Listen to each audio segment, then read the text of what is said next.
Let me start somewhere familiar. Nothing dramatic is happening. It's just a regular day.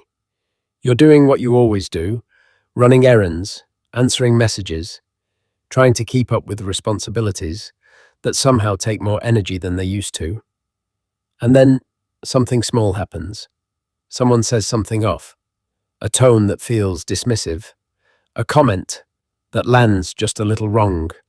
Or maybe it's not even spoken.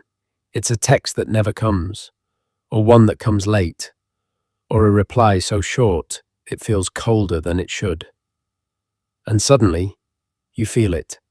Your shoulders tighten, your chest gets warm, your mind starts replaying the moment like it's trying to solve a puzzle that won't sit still. You think, why is this bothering me so much? And maybe you tell yourself it shouldn't, but it does. That's where most people lose their peace. Not in big moments, in these small, ordinary ones. Napoleon Hill once wrote that self-control is the most important law of success. And that sounds like something you read, nod at, and move on from. But the older I get, the more I realize he wasn't talking about ambition or achievement. He was talking about moments like this. Because if a passing comment can take over your mood for the next 3 hours, then something outside you is driving the day. And most people don't notice it happening. They just feel tired.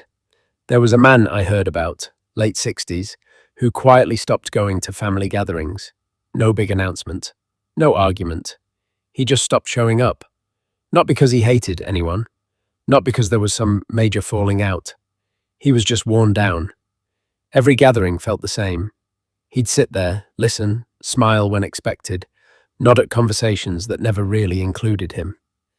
And there would always be one or two comments, nothing obvious, nothing cruel, but just enough to make him feel like background noise. He'd drive home feeling strange, not angry, just empty, like he'd been present without being seen.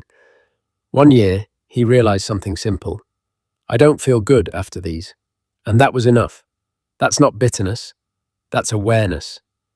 What most people don't realize is that reactions become habits quietly. You don't decide to give your peace away. You just do it again and again until it feels normal. You get used to swallowing comments. You get used to adjusting your tone. You get used to walking on eggshells and calling it keeping the peace. And one day, you notice you're exhausted. Not from doing too much, but from constantly bracing yourself. That's usually when people start asking better questions. Not who's wrong, but why does this cost me so much? After a certain age, emotional chaos costs more. It messes with your sleep, your health, your patience. And you start asking a different question. Not who's right, but what is this doing to me? Here's the thing most of us were never taught. There is a moment right before you react. It's brief, almost invisible. But it's there. Someone says something that hits a nerve. Your body reacts before your mind does. That moment is where everything changes. Most people skip it. They go straight to reacting, explaining, defending, snapping back, replaying it later in their head. But if you slow it down just a little, one breath, you start to notice the space. And that space is control. Not control over the other person. Control over yourself. Napoleon Hill talked about the mind as something that must be directed, or it will drift. And reacting without pausing, that's drifting. Letting whatever touches you decide the direction of the day. The pause is you taking the wheel back. Detachment comes next, and this part gets misunderstood. Detachment doesn't mean you don't care. It means you care enough about yourself to stop bleeding energy into things that don't deserve it. Some people provoke without even realizing it. Others do it deliberately.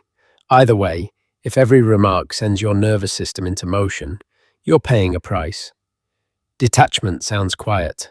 It sounds like, okay, I hear you. I'm not getting into that. And then you move on. No performance, no explanation tour, because not everything deserves your bloodstream. That's not coldness, that's maturity. A lot of people spend years trying to be understood by people who have no intention of understanding them. They explain, they clarify, they soften their words, they apologize for things they didn't do just to keep the peace. And eventually, something clicks. They realize they're working harder to be respected than the other person is to respect them. That's usually when silence changes meaning, not silent treatment, not punishment, just restraint. Silence becomes the moment you stop negotiating your dignity, and something interesting happens when you do that. You start to see people more clearly. You notice who wants resolution, and who wants reaction, who listens, and who just waits for their turn to speak. Silence gives you information. Now, about insults and criticism. I'm not going to say they don't matter. Some things sting. That's real. But here's something worth paying attention to. When a comment hurts more than it should, it's often touching something unfinished. An old wound, a familiar insecurity, a role you've been playing your whole life without realizing it. That doesn't mean the other person is right. It just means there's something there worth understanding. The insult isn't always the issue. The hook inside you is. And once you see the hook, you can stop letting it pull you around. That's not toughness. That's self-knowledge. Peace also depends on what you let into your mind. News, arguments, complaints, endless commentary.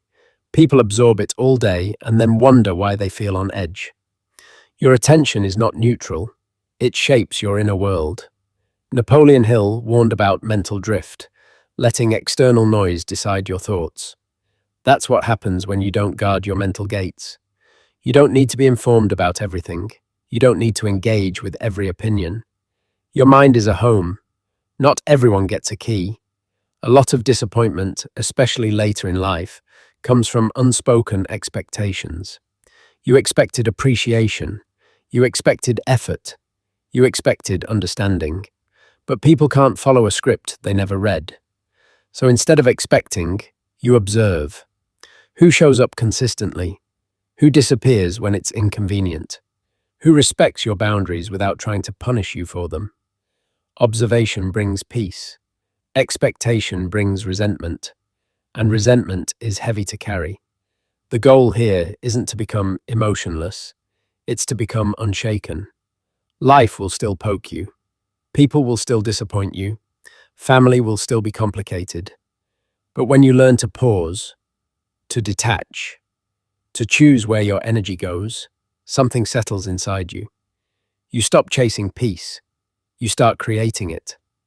Napoleon Hill believed mastery of self was the foundation of everything else. And the older we get, the clearer that becomes. Because when you can command yourself, very little outside you can throw you off balance. So the next time something tries to hijack your mood, pause, just once. Ask yourself, is this worth my energy? And if it's not, let it pass. Your peace isn't a public resource. And if this connected with you, I'm curious. What seems to steal your peace the most these days? Family dynamics, other people's expectations, or the thoughts that show up when things get quiet? Let me know.